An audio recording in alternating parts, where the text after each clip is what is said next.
We think we're in on the joke. But the joke is just the entry fee. Oliver Tree isn't a viral accident. He's an 18-year veteran of an industry he calls bleak and jaded. He spent a decade building a wall of absurdity just to see who was brave enough to look behind it. If you can't get past the bowl cut, you don't get the truth. Based on just all the bullshit I had to do promoting this shit, I spent 90% of my time promoting. I spent 10% making music.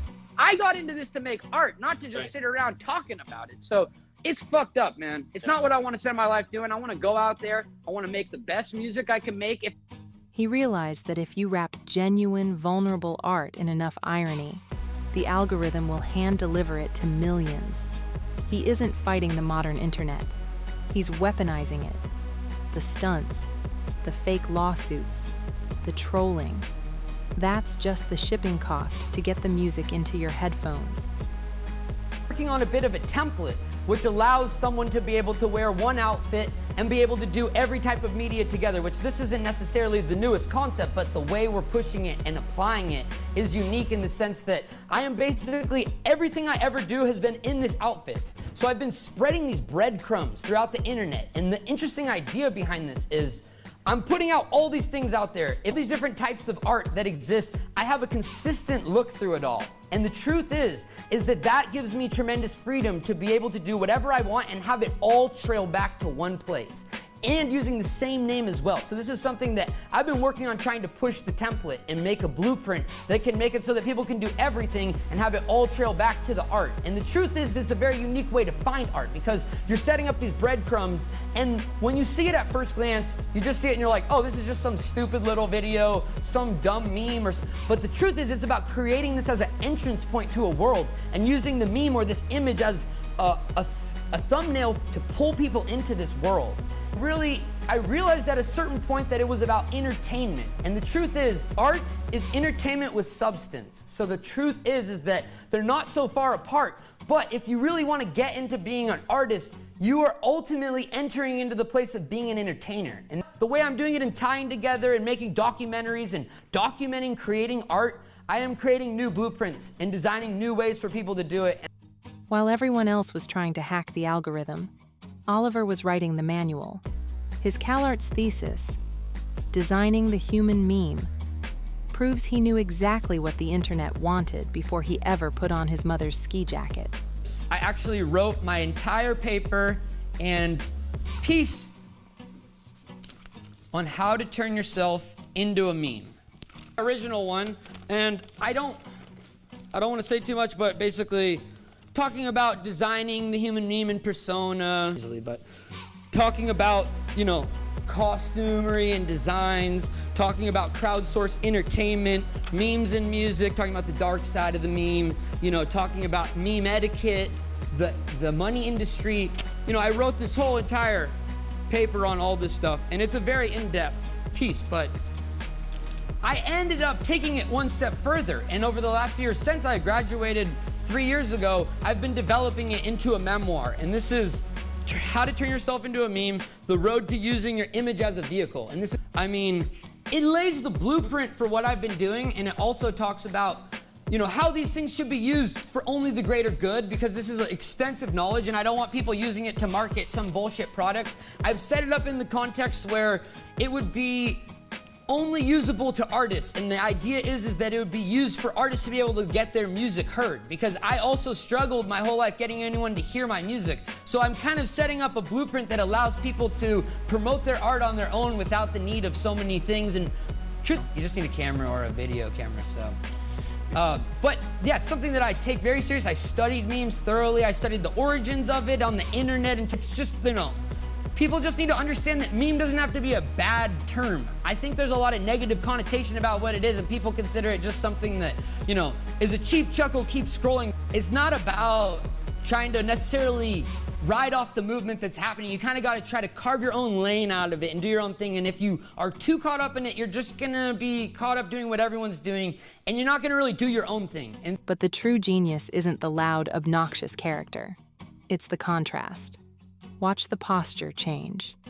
With Anthony Padilla, the bowl-cut maniac vanishes, You meet the soft-spoken surrealist who built Oliver Tree as armor. I feel like it was myself and authentic to me, but turned up to, I want to say an 11, but it's probably more like a 22 or something like that. But just taking everything that was true about my life, but then overdriving it, you know? So it was kind of taking all of the things that really was the most ridiculous versions of myself and kind of just like putting it into one place. Like, how do I want to present myself? Do I want to try to sell sex and blend in with everybody, or do I want to try to stick out like a sore thumb and do something different? And for me, I just felt like as an artist, it didn't feel right trying to use like sexual attraction as my main device to try to get people to get behind my art. So I was just really turned off by that, and I decided, hey, I'm gonna go with the route of like try to look as ugly as possible, hence this beautiful ugly haircut that I have. Like holistically, there's more than just the meme, you know? I kind of thought that your music would be shallow, and when I listened to your music, I was like, oh shit, this is deep, this is vulnerable, this is tapping into a place of genuine self-expression. You know, there is that creative art side that I can see matches the visuals to a certain degree, but it felt so much more vulnerable and genuine than what I was seeing. Right. And I think in the music you could see the real guy and get a sense of who I am much more. But then like the image was just the exact opposite. Yeah. And for me that was actually fun because I'm so into the idea of juxtaposition, yeah, taking things that don't go together and trying to find ways for them to fit, because in art, there's only so many songs that can get made. There's only so much lyrics and chord progressions that work in the pop context and just in general. So everything's played out. It's pretty much already been done. So I've found as an artist, one of the few ways that you can do new things is by meshing together things that probably shouldn't go together. And so when you look at my project, it's pretty much at the core a juxtaposition. What was the goal with the character? Was the goal to create that mask, to say like this is totally different than the sound, it's that juxtaposition?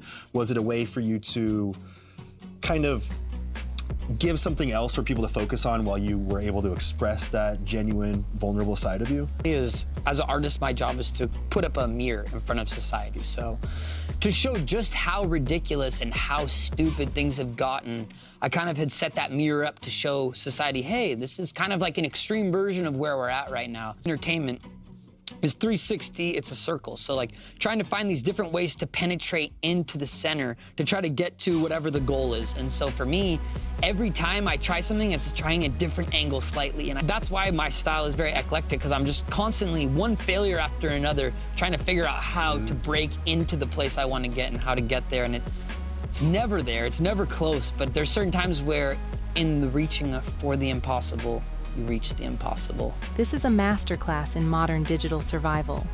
When he hangs up a jacket, he kills a persona. He treats his own identity like a disposable commodity, retiring characters like a method actor wrapping a shoot. It's a product life cycle. I mean, the thing is, this is show business, so like that's why I wore that outfit for so long, but I hung the outfit up. You know, I'm just in normal clothes. I'm a normal Joe, just here to talk. You know what I mean? I'm not here to make a fake version of myself. What I'm telling you is facts here, but you know, the reality is that this is show business. So if it's not interesting, who the fuck's gonna care? But the reality is I played a character that's less interesting than the real guy. So wow, kind of pulling down some of those walls. Was that a tough realization to have? No, it worked. That's how I was able to get to where I am. So no shame in that. But you know, it gets old. I started hating doing interviews. Started just feeling like miserable. So I was like, all right, let's hang this up, moving on to the next phase. But even architects crack. You play a character 24/7. Eventually, it bleeds into reality. Cost for everything, and for me as an artist to make the life's work be making the impact, I have to reach people, and the goal is to inspire people. So if I don't do this stuff, then there's no way people are gonna find it. So the whole thing is just a wasted effort, you know? I started having crazy situations. I went from, with Life Goes On, like probably from no followers on TikTok to 10 million within a 2-month span or something like that. Everything changed. That's when it really happened. It spiked off. And before that, I was on the phone. I was seeing it, but I didn't really go outside. And I talked to TikTok. I was like, how fake is this stuff? How many zeros are you guys adding onto it? They're like, no, this is real. I was like, yeah, sure.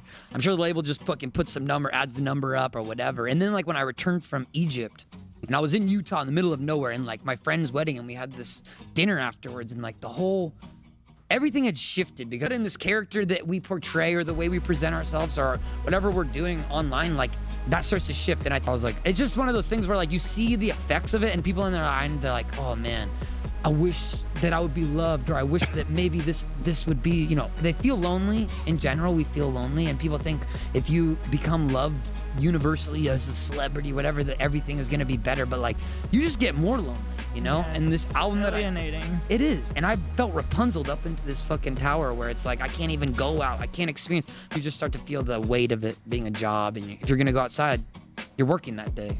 Sit him next to Steve-O, and the irony evaporates. He drops the voice. He drops the bit. You're just watching a guy navigating the severe burnout of an industry that demands 100% of your soul. The scooters got people in the door. Watching the human underneath try to survive made them stay. It was the thing where I showed up to a music video shoot. I had my first chance to be in a music video that would reach MTV. How do I want to present myself? Do I want to sell sex and like try to be like everyone else, or do I want to try to make myself look as ugly as possible so that I can stand out and stick out like a sore thumb amongst all these other people selling sex? So for me, it was like the first thing. So I was like, what can I do? And I just pulled things from my youth. You know, the bowl cut was the haircut I had my whole life growing up. I was too scared to get any other haircut. The ski jacket I stole from my mom. The glasses were like the glasses I would wear as a kid that made me feel cool.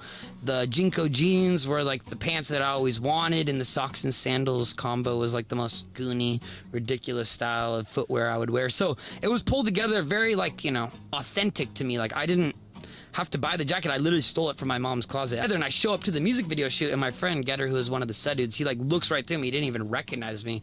And I had known him for like 6 years, spent so much time in high school with him, and he like looked right through me. He didn't even know it was me. And then he was like, no way, we gotta go film some Vines. It was like back in the Vine era. And we filmed these 3 Vines, and this is after I'd already gone through like failed record career, failed like so much stuff that I've tried so hard to be a serious artist.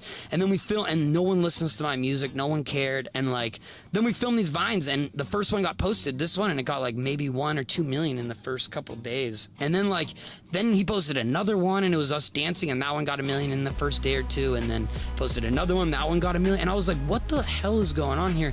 I spent my whole life making art, nobody cares.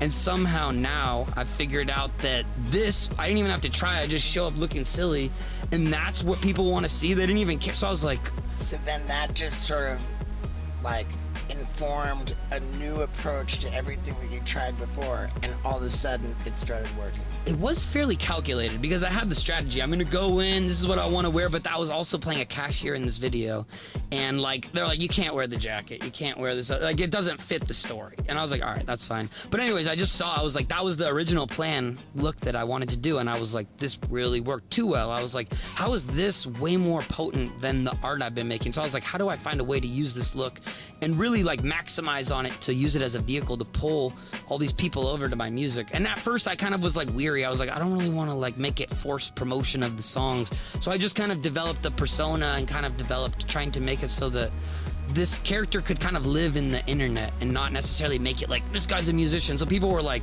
no, this guy makes music. But it's like, no, it's the other way around. I always made music. No one just cared about it. No one gave a shit. So it was like, I was able to kind of like slowly ease in, and I have this idea, and I think you've executed this very well, but it's like when you are someone who really loves to do something and you have built an audience, you could shift the audience to something else. Like if I wanted to be the world's greatest chef, I could be like, hey guys, I've actually always been a chef, and follow along with me on this journey, and if you make it as authentic as you can, they're there for you. Obviously, they want to see a certain thing, like they want to see your stunts, but that doesn't mean they don't want to see you do your comedy specials or the different things. Obviously, there's a crossover, and you have these Venn diagrams of different levels of like, okay, this audience likes the stunts, this audience likes the comedy, this audience likes, and there's like, you know, maybe 20 of them for someone like you and myself as well. Where you have the super fans is where they all interlap in the center. He isn't selling sex, status, or flex culture. He writes anthems for the scraps of society, the outsiders who see right through the world's forced, plastic aesthetics. He built a community of nonconformists by becoming the ultimate outcast. His tours aren't concerts, they're reunions. So, is Oliver Tree an internet accident? No. It's a blueprint. It's a performance art masterpiece. But what's the actual point of all this chaos? That we all feel lonely, and the goal of this album is called Alone in a Crowd, and it's just a reminder that even though you may feel lonely, if you look around, everyone experiences loneliness. Even you guys, even when you have a couple and you're in, like, you still go to sleep with your own thoughts in your head. And to be a human is a lonely experience. And just remind you guys that, hey, this album is really to remind myself even, hey, even though you're lonely, we're all lonely together, and it makes it just a little bit less lonely. The absurdity was never a distraction. It was a beacon for everyone too weird to fit in. The bowl cut was the Trojan horse. You were the target all along. The idea is, when I die, all the money's gonna go back to artists. So I've set up a foundation. It's called Dr. Oliver Tree's Art Grants for Baby Geniuses. And it's set up so that basically the interest generated from my music will take mostly that, but there's also room for other money, because when I die, my art will continue to have residuals and probably be worth more than it is now. Go to the actual physical making of art. So you're not allowed to buy equipment with the money. You're not allowed to go to education and school for the money. You're allowed to physically hire people to help produce stuff. You're allowed to rent gear and equipment to make things. You're allowed to use the budget to physically produce stuff. But that's the belief for me, and I have a... Oliver has dumped the major labels, took his masters, and launched his own independent banner, Alien Boy Records. He's already rolling out his next persona. He isn't just a musician. He's a digital world builder treating his career like a modular set.